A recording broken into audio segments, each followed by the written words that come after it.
A palavra de Deus. Tende em vós o mesmo sentimento que houve também em Cristo Jesus. Pois ele, subsistindo em forma de Deus, não julgou como usurpação o ser igual a Deus. Antes, a si mesmo se esvaziou, assumindo a forma de servo, tornando-se em semelhança de homens e reconhecido em figura humana. A si mesmo se humilhou, tornando-se obediente até a morte e morte de cruz. Pelo que também Deus o exaltou sobremaneira e lhe deu um nome que está acima de todo nome, para que ao nome de Jesus se dobrem todo joelho, nos céus, na terra e debaixo da terra. E toda língua confesse que Jesus Cristo é Senhor, para a glória de Deus Pai. Vamos orar mais uma vez? Senhor, nesse momento, a Tua palavra, que a voz do Senhor seja eficaz nos corações. Apesar da limitação do seu servo, o Espírito Santo seja uma espada afiada aos corações, para a Tua glória. Em nome de Jesus eu oro por isso, pela ação do Espírito Santo. Amém. Algum tempo atrás, tinha um programa, eu não lembro nem a emissora, só eu lembrei essa semana desse programa, onde um diretor de uma empresa ou o dono de uma grande empresa, milionário, e ele passava uma semana se vestindo de empregado. Quem lembra disso? E é interessante que ele ficava ali trabalhando como um simples trabalhador, e ele via como as pessoas trabalhavam, se trabalhavam bem ou não, e ele via como os gerentes, os superiores tratavam as pessoas. Era tão interessante isso, A gente acha bonito quando pessoas elas demonstram humildade. Como esse diretor, como eu falei, ou dono de uma grande empresa que você lembrou desse programa, a gente acha bonito quando jogadores de futebol, aqueles famosos, esse aqui tá puxando. E aí eles param para tirar foto das pessoas, os fãs, e aí a gente fala assim, nossa, ele dá tanta atenção, ele dando as pessoas com os fãs, ou cantores famosos, ou os políticos, também você pode reparar, eles vão vir para a feira, comer pastel com pão, e a gente pega e fala assim, nossa, como eles são do povo, como eles são humildes. A gente acha bonita a humildade, não é verdade? É um assunto bonito. Mas, meus irmãos, esse texto que nós lemos hoje, ele vai nos assombrar com o que foi o arco ou os arcos de maior humildade que esse mundo já viu. Nenhum deles que eu citei, jogadores famosos, diretores ou políticos e cantores, nenhum deles teria coragem de tocar no leproso. Nenhum deles teria coragem de comer com um samaritano, com um publicano. Esse texto vai nos mostrar, meus irmãos, que nunca o mundo viu ou verá um ato de tamanha humildade como o ato do Senhor Jesus Cristo. Fazendo um paralelo com os exemplos que eu dei para você, o diretor, sendo diretor, se torna um assistente administrativo. Ou o dono da empresa, sendo dono, se torna por uma semana aquele que limpa o chão. Ou o grande jogador, imagina, o Neymar. Mas eu quero que você imagine o Neymar do auge, 2015, em Barcelona. E ele viesse humildemente jogar com o grande esporte. Meus irmãos, hoje nós vamos falar desse caminho onde o grande se torna pequeno, onde o maior se torna menor. Nós vamos ver o caminho de humilhação e exaltação. A nossa sociedade acaba querendo obcecada por status, por visibilidade, por reconhecimento. Não é verdade? A nossa sociedade ela cobra isso, que nós tenhamos status, visibilidade, que a gente seja visto como grande, como alguém que está tudo bem financeiramente. Mas hoje nós veremos que o reino de Deus ele funciona numa lógica contrária. No reino de Deus é preciso descer para subir. É preciso servir para reinar. É preciso morrer para viver. E Cristo fez tudo isso. Cristo desceu, Cristo serviu, Cristo morreu. E entender isso, entender essa mensagem hoje, vai fazer você entender o Evangelho e entender o verdadeiro sentido do Natal. Se você entender isso que for pregado aqui hoje, você vai entender o que é o Evangelho, qual é essa boa notícia que nós acabamos de cantar. Você vai entender o que é o Natal e ter um Natal cheio de sentido. Porque o Natal, irmãos, cá entre nós, ele causou um ponto em mim. Porque o Natal, ele corre o risco de ser uma festa muito incoerente. Seria mais ou menos, eu vou celebrar o seu aniversário, teoricamente o aniversário de Jesus, né? Ele não nasceu nessa data, a Bíblia não fala, e provavelmente não foi nessa data. Mas seria mais ou menos assim: eu convido você para o seu aniversário e você não entra na festa. Ou não tem nenhum presente para você, ou ninguém menciona o seu nome, ou ninguém canta parabéns para você. Um Natal sem Cristo é uma festa totalmente incoerente. Mas se nós entendemos o verdadeiro sentido do Natal, é uma celebração cristã muito bonita, e nós devemos celebrar o Natal. Meus irmãos, o nosso tema hoje é humilhado e exaltado. Nós vamos ver isso em 3 pontos. Nós vamos ver que nós devemos ter a mente de Cristo. Nós vamos ver depois, no segundo ponto, que Cristo, ele quis se humilhar. E porque ele se humilhou, Cristo foi exaltado. Acompanhe comigo o versículo 5. Versículo 5 de Filipenses 2 diz: tende em vós o mesmo sentimento que houve também em Cristo Jesus. Meus irmãos, o capítulo 2, o versículo 1 a 4, depois você lê na sua casa por curiosidade, o tema é a unidade na igreja. Os filipenses tinham os problemas de unidade na igreja. E daí no versículo 5, o apóstolo Paulo vai dizer que nós devemos ter o mesmo sentimento ou o mesmo pensamento. A nossa maneira de pensar, a nossa fé cristã não é apenas crer, é também transformar a nossa mente de acordo com a palavra de Deus, para que nós possamos pensar, sentir da maneira que Cristo sente. Tanto o apóstolo Paulo, no texto, fala para nós não conformarmos com esse século, mas transformarmos pela renovação da nossa mente, para que a gente possa experimentar qual é a boa, perfeita e agradável vontade de Deus. Então o apóstolo Paulo, ao falar de unidade na igreja, ele fala que nós devemos ter o mesmo sentimento e o mesmo pensamento que Cristo Jesus teve. A unidade, meus irmãos, na igreja, na família, ela nasce de uma mentalidade moldada pelo Evangelho. Então, quando nós cremos em Jesus e nós moldamos o nosso pensamento para o pensamento assim como Jesus pensou, assim como ele agiu, nós podemos ter unidade.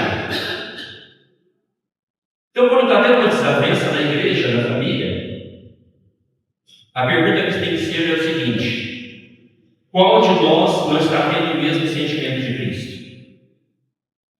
Casais, quando você brigar com a sua esposa e não tiver bem as coisas, faltando unidade, daí a pergunta tem que ser assim: qual de nós, ou talvez nós dois, não está tendo o mesmo sentimento de Cristo? Um problema da igreja: qual de nós não está tendo o mesmo sentimento de Cristo? Porque nós somos chamados, meus irmãos, para imitar Jesus. E a imitação que nós fazemos a Jesus é uma expressão de gratidão e amor a Ele, por obediência a Ele, por aquilo que Ele fez por nós. Nós não imitamos Jesus para sermos salvos. Nós buscamos imitar, pensar, sentir como Jesus, porque já fomos salvos por Ele. Até porque se nós tentamos imitar Jesus para sermos salvos, nós vamos perder nosso tempo. Porque pelas nossas obras, pelo nosso próprio esforço, Ele nunca será perfeito a ponto de Deus nos aceitar pelas nossas próprias obras. Então nós imitamos Jesus, buscamos mudar a nossa forma de pensar para pensar como Jesus, por amor e gratidão a Ele. E se nós pensamos como Jesus, o apóstolo Paulo fala: vocês não conseguem ter unidade. Os casais vão conseguir caminhar melhor se pensar como Jesus. A igreja vai conseguir ter mais unidade se pensar como Jesus. Até porque, meus irmãos, se nós obedecemos Jesus para tentar nos salvar, uma perda de tempo, porque nós não somos capazes de nos salvar. Um pastor presbiteriano que morreu há pouco tempo, chamado Jim Keller, ele inclusive diz isso. O Natal é a mensagem de que o homem não pode salvar a si mesmo.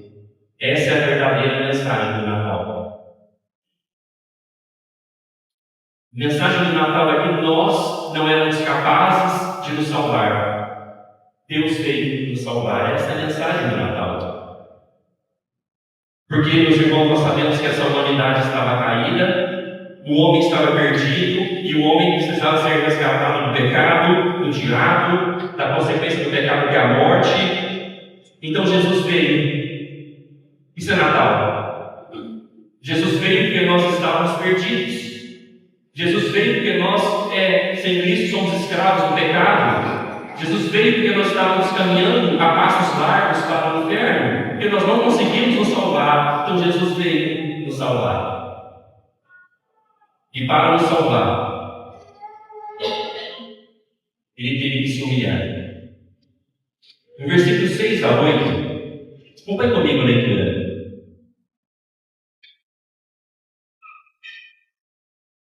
Pois ele, subsistindo em forma de Deus, não julgou como usurpação ser igual a Deus.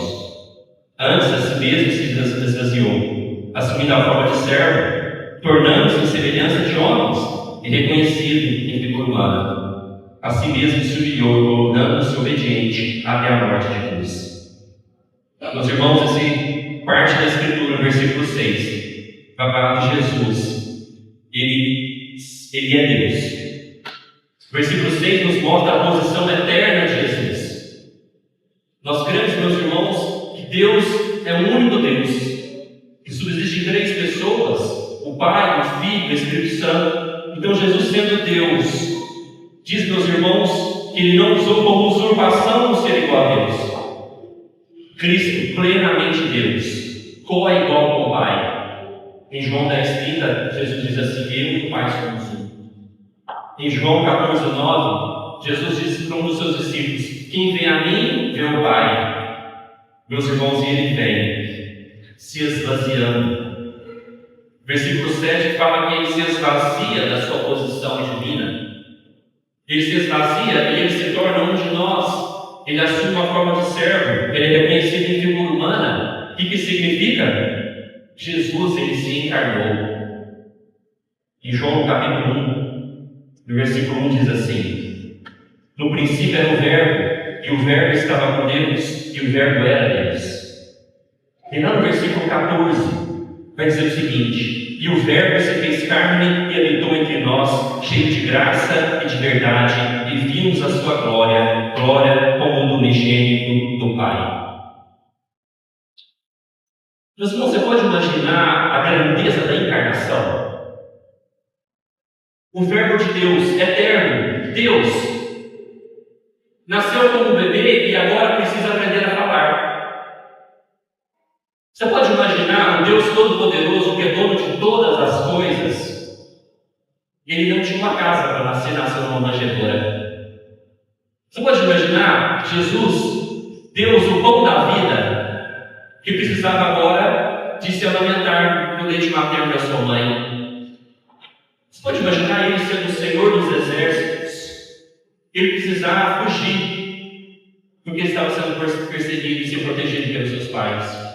Você pode imaginar o Deus eterno que agora entra no templo, meus irmãos? A encarnação de Jesus, por causa do amor dele por nós. Ninguém, meus irmãos, desceu tanto quanto Jesus. Jesus se encarnar é sim uma humilhação. Ele desceu do céu para a terra. Ele se encarnar é sim uma humilhação. Ele de Criador se tornou assim como uma das suas criaturas. A humilhação de Jesus começa quando ele nasce como menino, precisando dos cuidados de uma mãe como eu e você. O Deus eterno precisando dos cuidados de uma mãe. A Bíblia vai dizer que a si mesmo se humilhou. Nascer foi humilhante para o Criador. E por que Jesus veio? Por obediência no pacto eterno que ele fez com o Pai. E por amor a nós. Em João 3,16 diz que Deus amou o mundo de tal maneira. Por isso ele deu o seu Filho unigênito, para todo aquele que nele crê não pereça, mas tenha a vida eterna. Meus irmãos, mas a humilhação de Jesus não é só isso. Ele era humilhado quando as pessoas não criam nele. Ele era humilhado quando ele era acusado injustamente de coisas que ele não cometeu. Era humilhado quando eles expulsaram ele de Nazaré, onde ele foi crescido. Lembra algumas pregações passadas? Ele foi em Nazaré, pregou na cidade que ele foi crescido, e expulsaram ele da sua própria cidade. Chamaram Jesus de endemoniado. Ele foi humilhado quando chamaram ele de samaritano. Chamaram alguém de samaritano naquela época, era uma humilhação muito grande. Ele foi humilhado quando bateram nele. Eu não sei se você sabe, em Marcos capítulo 14, versículo 65, diz que cuspiram em Jesus. Cuspiram no rosto de Deus encarnado. Ele foi humilhado quando tiraram as suas vestes naquela cruz. Ele foi humilhado quando fizeram comparecer ao tribunal os homens sem ter cometido crime algum.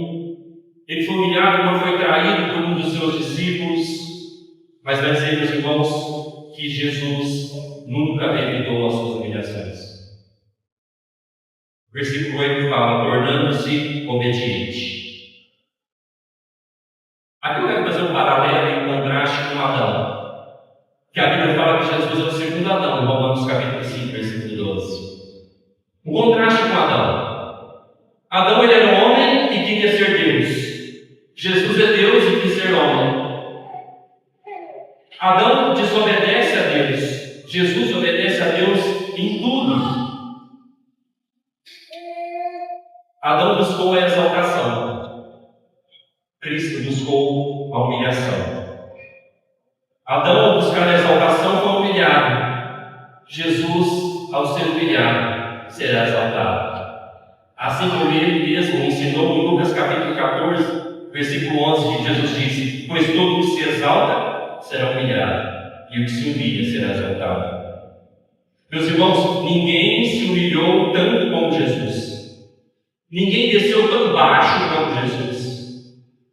Mas também ninguém será exaltado tanto como ele. No versículo 8, vai dizer inclusive que a sua obediência foi até a morte de cruz. Aqui eu imagino que foi o ápice da humilhação de Cristo.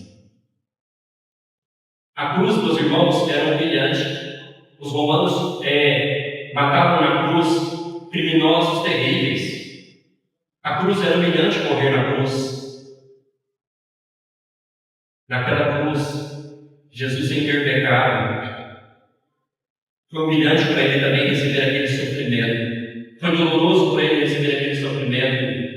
Naquela cruz, ele levou a ira de Deus sobre ele. O castigo de Deus que nos traz a paz estava naquele dia sobre o Senhor Jesus Cristo. Mas vai ser, meus irmãos, no versículo 8, que ele foi obediente até a morte como um servo.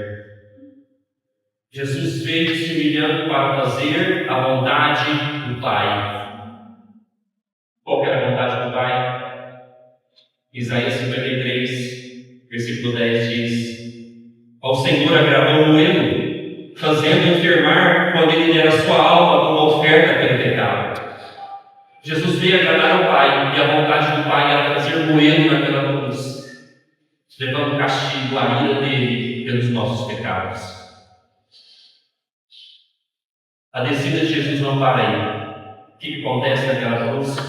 Ele entrega o seu espírito. Jesus morre. Jesus morre e ele foi sepultado, ele desceu aos mortos. Perceba, meus irmãos, a descida de Jesus, céu, terra como um homem como nós, humilhação nessa terra, cruz, morte. Ninguém desceu tanto como Jesus. Ninguém foi tão humilhado quanto ele. Mas, meus irmãos, naquele terceiro dia, naquele domingo, agora começa a subir de Jesus. Agora começa naquele domingo a ressurreição de Jesus. Ele vence a morte. Em Colossenses capítulo 2, versículo 13, diz que ele perdoa todos os nossos pecados na sua vitória. No versículo 14 de Colossenses 2, diz que ele pega a nossa dívida e pregou naquela cruz. E no versículo 15, diz que ele venceu naquela cruz, triunfando sobre eles, sobre todos os poderes do mal. Ele começou a construir, ele ressuscitou. Não para por aí. 40 dias nessa terra, Jesus ascende aos céus. Ele começa agora a subir. Ele começa agora a ser exaltado. E eu acho tão interessante quando ele chega nos céus, em Salmos, versículo 24, versículo 7 a 10. Eu fico imaginando que a explicação desse texto, versículo 7 a 10 de Salmo 24, que Jesus está chegando no céu e ele dá uma ordem. E a ordem dele é: levantai, ó portas, as vossas cabeças. Levantai, ó portais eternos, para que entre o Rei da Glória. Ele começa a dar uma ordem para o céu: levanta, abre essas portas que eu estou chegando. Então os anjos nunca viram ele com o corpo glorificado.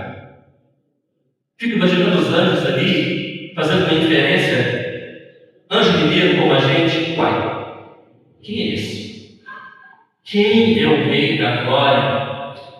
E daí chega a notícia para os anjos: o Senhor forte e poderoso, o Senhor poderoso nas batalhas. E eles perguntam novamente, Jesus dá outra ordem no versículo 9: levanta, portas, as vossas cabeças, levantai, portais eternos, para que entre o Rei da Glória. E eles perguntam novamente: quem é esse Rei da Glória? O Senhor dos Exércitos, Ele é o Rei da Glória. Abre os portais dos céus, e Ele passa a ser adorado nos céus agora, exaltado nos céus. A sua subida começa. Que vai dizer que Deus exaltou o seu Filho sobremaneira. E pela sua obra perfeita, pela sua obediência perfeita, Ele recebe um nome que está acima de todo nome. Jesus, meus irmãos, é a pessoa mais importante dessa terra. O nome dele é o nome mais belo dessa terra. É o nome mais importante dessa terra. E importa que nós nos prostremos perante Ele. O nome dele é tão importante que a gente vem todo domingo para adorá-lo. O nome dele é tão importante que ao redor do mundo a igreja se reúne para adorá-lo. Por isso que a gente está aqui hoje. Porque ele é digno. Porque ele é exaltado.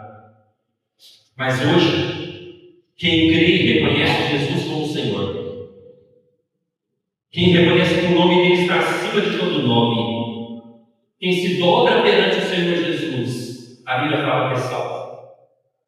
Romanos 10:10 diz: porque com o coração se crê para a justiça e com a boca se confessa a respeito da salvação. Não é só falar que você aceitou Jesus, não, no culto e vai embora. Não é isso que Romanos 10:10 diz. É que a partir que você reconhece o seu senhorio, a partir que você reconhece e crê que Ele é, você passa agora a ter uma vida de caminhada com Jesus para sempre, se submetendo a Ele. Meus irmãos, mais um dia haverá uma submissão universal ao nome de Jesus. Veja comigo agora o versículo 10, versículo 9 a 11 de novo. Pelo que também Deus o exaltou sobremaneira e deu um nome que está acima de todo nome, para que ao nome de Jesus se dobre todo o joelho, nos céus, na terra e debaixo da terra. Todo joelho vai se dobrar perante Jesus. Toda língua vai confessar o seu nome. Quando fala confessar o seu nome, é reconhecer o seu senhorio. Hoje se confessa sobre Jesus para a salvação. Hoje aquele que crê, aquele que se dobra perante Jesus, se confessa o nome dele para a salvação, se dobra perante ele para a salvação. Mas no dia do juízo, no dia que ele julgar todos os homens confessarão ele para a condenação. Porque um dia vai acontecer uma submissão ao Senhor Jesus universal. Diz que essa submissão é nos céus, ou seja, anjos eleitos e anjos caídos, os demônios, vão se prostrar perante Jesus. Diz que essa submissão será na terra, na sua volta. Aqueles que estiverem vivos, os salvos, vão se prostrar perante Jesus quando ele voltar. Os ímpios que não creram também vão se prostrar perante Jesus para a condenação. Debaixo da terra, a Bíblia fala que quando Jesus volta, todos ressuscitam, salvos e ímpios, justos e injustos. Eles ressuscitam e eles também vão se dobrar perante Jesus para a salvação ou para a condenação. Mas nenhum joelho fica sem se dobrar perante o senhorio de Jesus, nos céus e na terra. Porque ninguém foi tão baixo quanto ele na sua humilhação.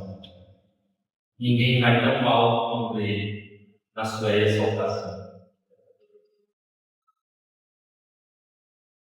Igreja, você que está aqui hoje, que faz parte da igreja, tenhamos o mesmo pensamento de Cristo. Você quer a unidade do nosso meio? Renúncia e obediência é igual a unidade. Renúncia e obediência vai trazer unidade e paz para a igreja, pelo mesmo sentimento que houve em Cristo Jesus. E também hoje é um dia da gente sair daqui falando Feliz Natal para o outro. Na sua casa está tudo pronto já. Presentes, comida, bebida. Se não tem Cristo, não tem o verdadeiro Natal. Então, eu não sei como é que você está planejando a reunião na sua casa, mas leia um versículo, faça uma oração, cante um hino, convide o aniversariante, entre aspas, para ser celebrado na sua família. Use esse texto, fala do verdadeiro Natal, que Deus se fez homem para nos salvar. Usa a frase do Tim Keller: Natal significa que é impossível para nós nos salvarmos, então Deus veio na pessoa do seu Filho nos salvar. Ele veio cumprir a lei no nosso lugar, no qual nós somos incapazes de cumprir. Pregue o Evangelho nesse Natal. E muito provavelmente você vai estar com alguém que ainda não se dobrou perante Jesus. E você que está aqui hoje, você ainda não se dobrou a Cristo, faça isso hoje. Ninguém te amará assim como Jesus te amou. Ninguém será capaz de fazer por você aquilo que Cristo Jesus fez por você. Se entenda hoje, se dobre ao amor e à obra do Senhor Jesus Cristo. Se dobre perante Ele. Porque um dia, todo o joelho vai se dobrar. Toda língua confessará. Por quê? Porque Ele será exaltado para sempre. E vai dizer que isso, versículo 11, é para a glória de Deus Pai. Então, todo domingo a igreja está treinando para exaltar e glorificar o nome de dia. Mas hoje, eu termino essa mensagem apelando para o seu coração, que hoje o seu coração se dobre perante Jesus. Se você já fez isso ou não, nós devemos fazer isso sempre.